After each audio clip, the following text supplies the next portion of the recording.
Hi folks, in this tutorial we'll be looking at making a wintery moorland or highland base for your miniature games. This is going to be quite a long tutorial, so get yourself a nice cup of tea and we'll get started, shall we? Okay?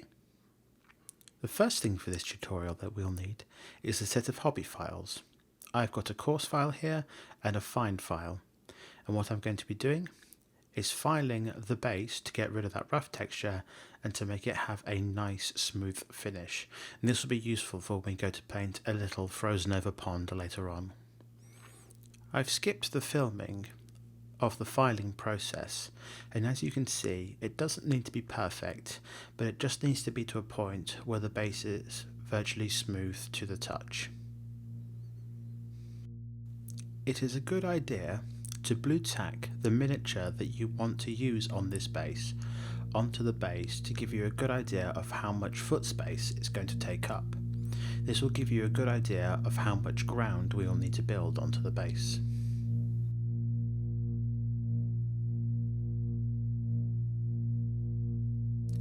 To start modelling up the ground, I'm going to be using some 3mm cork sheet.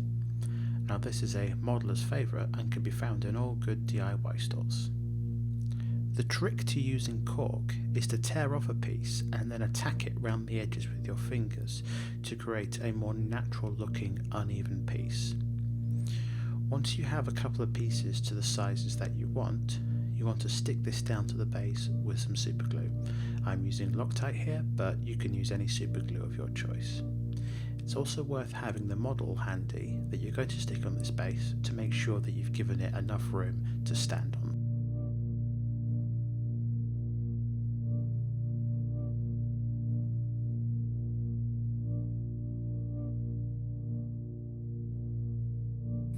I'm quite happy with this ground formation here. Seems the Space Marine is less happy, but who cares about the Space Marine? I have left a little area in front of the ground and I'll be turning this into a pond later on. The next step in building up the ground texture on this base is to use some slate chippings, and these will need to be super glued onto the base.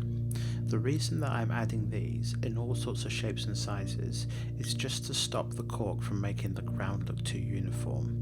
This is a great little trick you can do to break up the landscape to make it look more natural and less like you've put it together.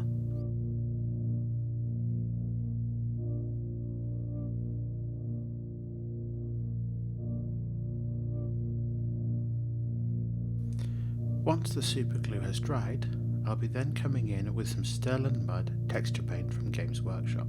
I'm going to be quite liberal with my application, but making sure in the area I want to be an icy pond to leave it as smooth black base from earlier.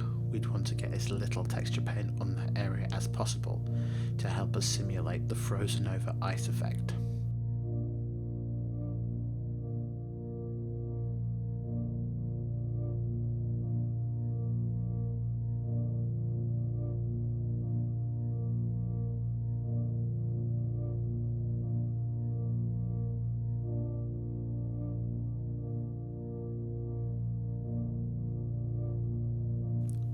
Once we've fully applied the texture paint, we need to go leave this for quite a while to make sure that it's thoroughly dried before we start the painting steps of this tutorial.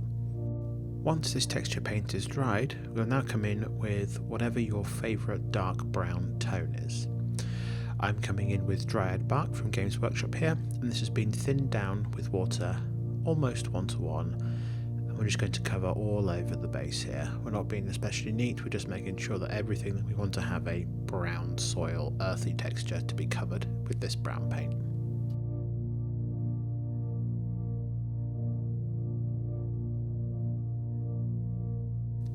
Due to the thin nature of the paint, you may find you need to do 2 or even maybe 3 thin coats of the paint to get a nice, smooth, even coverage over the areas that you want to have a brown tone.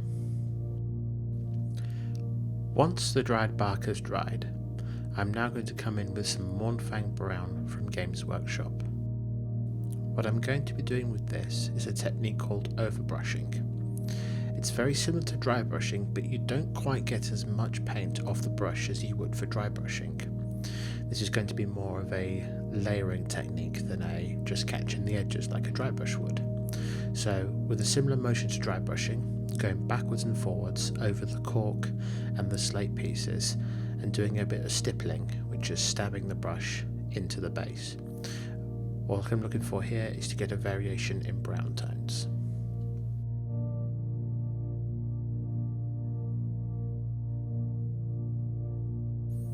Next, I'll be coming in with some Dawnstone, once again from Games Workshop. With this, I'll be doing a dry brush motion to go over the bits of slate chipping that we've placed on the base and picking out the edges of the cork that we have used to make ground. The trick here is to not use too much of the grey tone. We still want to have the majority of this being brown to represent the earth showing through.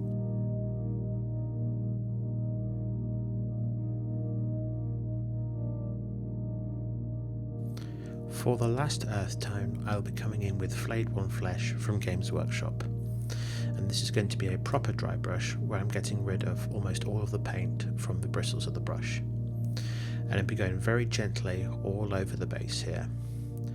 Now, this is a nice cream tone that will just help to tie the brown and the grey tones together to make everything look a bit more natural.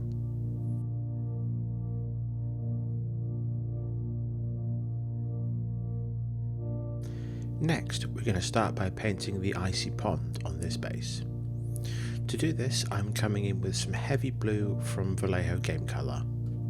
Don't worry if you don't have this exact colour, any royal blue colour will do. McCrag blue or Night Lord's blue would be good alternatives from Games Workshop. And just like with all miniature paints, I've thinned this down just a little bit with water to help it flow off the brush nicely. We may find I need to do a couple of thin coats to get a nice smooth even finish. Once the heavy blue has dried, we'll then be coming with some Russ Grey from Games Workshop. This is quite a transparent paint and I have thinned it down a little bit more than usual. What I'm going to be doing here is we're layering over most of the blue that I previously laid down to use to build up a more cold blue to represent the icy sheen of frosting over on the pond.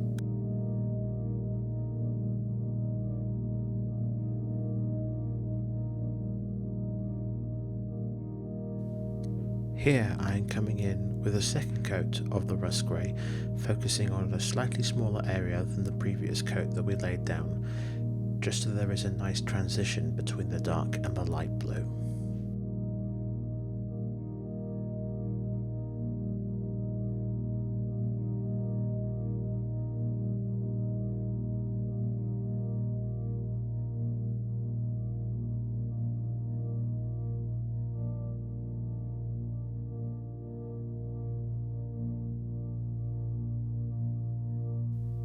Once the Rust Grey has dried, I have then added some white to the Rust Grey to make it a 50-50 mixture.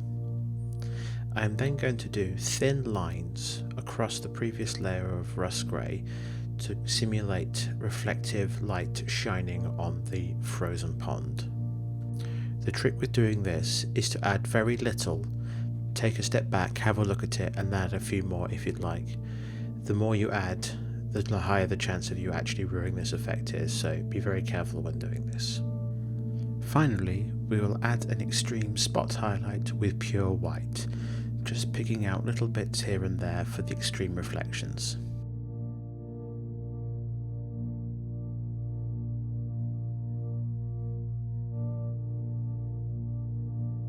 Now that the painting is complete, we're going to add some vegetation to the base. Here I'm using some heather tufts from Wargames.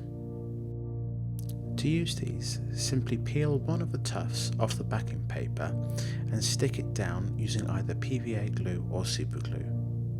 Here I have pulled one of the tufts in half to make it a smaller tuft, as the one I peeled off the backing paper was quite large. Here I have used a little bit of super glue to fix the tuft to the base. You want to use the glue quite sparingly, as the super glue is more than strong enough to hold this to the base.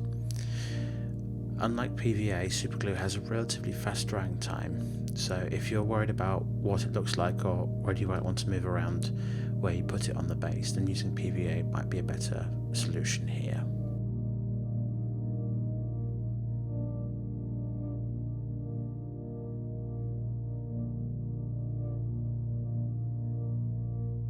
Once any tufts you want to use are in place, we're then going to apply some flocking to the rest of the base. I'm going to fix this in place using trusty old PVA glue.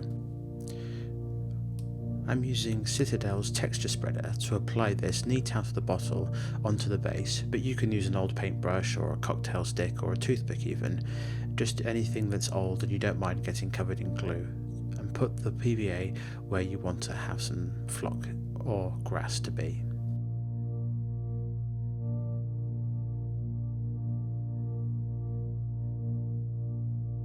Once you've applied the PVA, it is now time to apply the flock. Here I'm using burnt grass from Woodland Scenics. This is a nice brown-green colour and is perfect for simulating dead or dying vegetation. I am applying this by gently sprinkling the flock over the areas of PVA and then tapping away the excess. Once the grass is in the places you desire, it is then worth leaving this to give it time to dry. Now that the flock is in place, it is time to winterize this scene. I'm going to be using some Vallejo Blizzard from Games Workshop, which is their snow texture paint. I'll be applying this to the base neat out of the pot using the texture spreading tool to give it a natural appearance. Now this is quite an odd textures material and can take a bit of practice to get the hang of it. When you apply it, it sort of gives the appearance of that mushy, starting to melt snow that you see when the spring is starting to come in and the winter is starting to thaw. If you really want to emphasize this look, you can start to apply this Vallejo Blizzard whilst the PVA and the flock are still slightly wet, which will cause it to blend into each other quite nicely. And you can apply as much or as little as you want here. The more you apply, the more wintry the scene will start to look.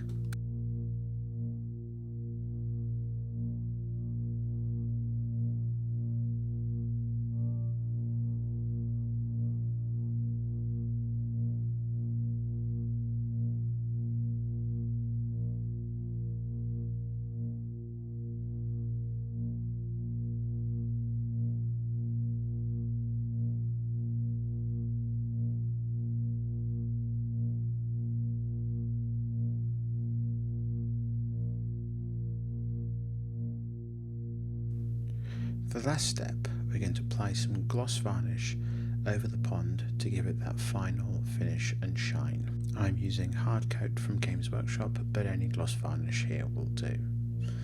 Just applying one coat straight out of the pot, not thinning this at all, and just putting it straight down over the blue. As you can see, it gives it that nice glassy sheen to further emphasize the frosting. And with that, the wintry Moorland base is now complete. I have given it a coat of black paint around the rim of the base, and I hope that gives you some ideas for basing your miniatures. Thanks for watching, and I'll see you in the next one.